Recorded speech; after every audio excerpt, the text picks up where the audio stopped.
News express live के सबकी बात में आपका स्वागत है। दोस्तों, पिछले एक हफ्ते से हम रोजाना अखबार खोल रहे हैं तो पहले सफ़ों में सुशांत, कंगना रनौत और शिवसेना दिख रहे हैं। नेशनल चैनलों पर भी हर एंकर यही मामले में चीख पुकार कर रहा है। हद तो यह है कि मुंबई के नेशनल चैनलों के रिपोर्टर भी कंगना के दफ्तर के बाहर अपना खेमा गाड़े बैठे हैं। बजाय बॉम्बे म्यूनिसिपल कॉरपोरेशन और पुलिस को सवाल करने के, पोस्टमैन और जेसीबी ड्राइवर से पूछताछ हो रही है।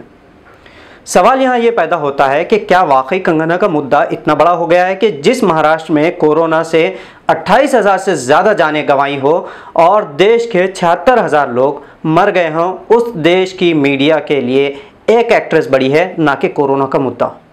तो न्यूज़ एक्सप्रेस लाइव ने इस मामले को अलग अलग एंगल से देखने की कोशिश की, जिससे ये नतीजा निकला कि आखिर कंगना बनाम शिवसेना से फ़ायदा किसका होगा। चंद बातें जो सामने आई वो ये कि सबसे पहले तो महाराष्ट्र में कोरोना की संख्या सबसे ज़्यादा है और मरे भी सबसे ज़्यादा महाराष्ट्र में ही हैं। तो कई मीडिया, कई नेता राज्य सरकार से सवाल नहीं कर रहे हैं। दूसरा पहलू यह है कि मुंबई को पहले पीओके यानी पाकिस्तान के कब्जे वाले कश्मीर और बाद में पाकिस्तान कहने वाली पद्मश्री कंगना रनौत के बयान से मराठी अस्मिता का मुद्दा जाग गया। आमची मुंबई हैशटैग के साथ ट्विटर ट्रेंड चलने लगा। बीजेपी, जिसने सुशांत की मौत पर सियासत करते हुए कंगना को शुरू में सपोर्ट किया, लेकिन जैसे ही कंगना ने मुंबई की पाकिस्तान से तुलना की तो वो बीजेपी बैकफुट पर आ गई। यानी उसे पता था कि महाराष्ट्र सरकार हाथ से जाने के बाद अब मुंबई के चुनाव में भी उसे नुकसान उठाना पड़ेगा, जो कि बहुत ज़्यादा दूर नहीं है, और इस मुद्दे से शिवसेना ही मजबूत होगी। और हुआ भी यही। कंगना के बयानों के समर्थन कर रहे राम कदम ने अचानक से चुप्पी साध ली।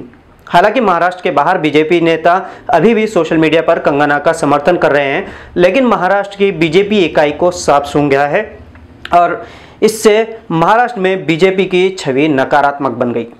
बीजेपी नेता राम कदम ने कंगना की तुलना झांसी की रानी से की और ऐसे में लोगों का रुख बीजेपी के खिलाफ होना शुरू हो गया। महाराष्ट्राच्या सरकारने एक गोष्ट लक्षात ठेवावी की कंगना झाशीची राणी आहे, ती एकटी नाही, तिच्यासोबत अखंड देश उभा है। वरिष्ठ पत्रकार देसाई हेमंत कहते हैं कि कोरोना का संकट राज्य में गहरा रहा है। शिवसेना चीफ उद्धव ठाकरे आलोचना का शिकार हो सकते हैं, लेकिन ऐसी स्थिति में कंगना के विवाद से शिवसेना को मुद्दे से ध्यान भटकाने में मदद मिल रही है। कंगना मसले पर शिवसेना आक्रामक बनी हुई है और इससे मुंबई में शिवसेना और मजबूत हो रही है।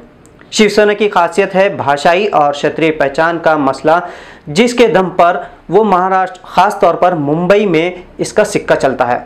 जब कंगना ने ट्वीट किया कि महाराष्ट्र किसी के बाप का नहीं है, ये उन सभी का है जिन्होंने महाराष्ट्र का गौरव को प्रतिष्ठा दी है, तो संजय राउत ने इस ट्वीट के जवाब में ट्विटर पर कुछ इस तरह लिखा कि मुंबई मराठी मानुस के पूर्वजों की धरती है। जो इससे सहमत नहीं है वो अपने बाप लाकर दिखाए। शिवसेना सुनिश्चित करेगी कि हम महाराष्ट्र के ऐसे दुश्मनों को एक सबक सिखाएं। संजय राउत ने अपने एक और ट्वीट में लिखा कि दिल्ली ने हमेशा महाराष्ट्र विरोधी स्वरों को समर्थन दिया है। मुंबई के खिलाफ गुस्सा और नफरत नजर आती है।